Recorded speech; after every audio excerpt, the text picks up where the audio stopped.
السلام علیکم۔ وعلیکم السلام حکیم صاحب۔ جی ماشاءاللہ، کون اور کہاں سے؟ میرا نام اسرار ہے، میں ریڈ بل سے بول رہا ہوں، ایسیکس سے۔ جی ماشاءاللہ اسرار بھائی ایفیکس سے، فرمائیے۔ جی عرض یہ ہے کہ مجھے پھر ہاتھ جو ہے وہ کانپتے ہیں، تو مجھے کھانے پینے میں اور لکھنے میں بڑی تکلیف ہوتی ہے۔ اچھا یہ بتائیے آپ کی عمر کتنی ہے؟ میری 80 سال ہے۔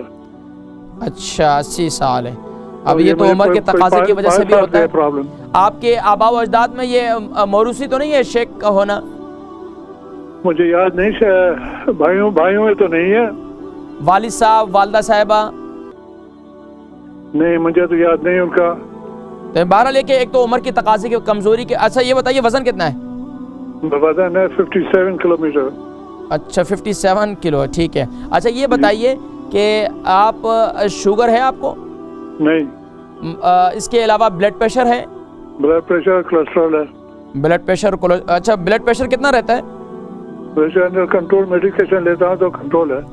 ٹھیک ہے، آج آپ پروگرام دیکھیں، میں ذکر کرتا ہوں، ٹھیک ہے؟ بہت شکریہ کال کرنے کا۔ اسرار بھائی ہیں ایفیکس سے، ان کی عمر 80 سال ہے، ہاتھ کانپتے ہیں، اس کے لیے کچھ بتلائیں۔ دیکھیں ہاتھ کانپتے ہیں، ایک تو عمر کا تقاضا ہے، دوسرا یہ کہ اگر کسی ہاتھ کانپتے ہیں اور یہ موروثی ہے تو اس کا علاج پھر دعائیں ہیں، اللہ کی بارگاہ میں دعا کریں اور انشاءاللہ اللہ پاک شفا نصیب فرمائیں گے۔ لیکن اگر کمزوری کی وجہ سے ہے تو کمزوری کے لیے آپ جو ہے میتھی دانہ رات کو دودھ کے ساتھ استعمال کریں اور ہلدی والا دودھ کے ساتھ استعمال کریں، تو انشاءاللہ اس سے اللہ تبارک و تعالی آپ کے جسم میں نقاہت اور کمزوری ہے تو انشاءاللہ وہ نقاہت اور کمزوری دور ہو جائے گی انشاءاللہ۔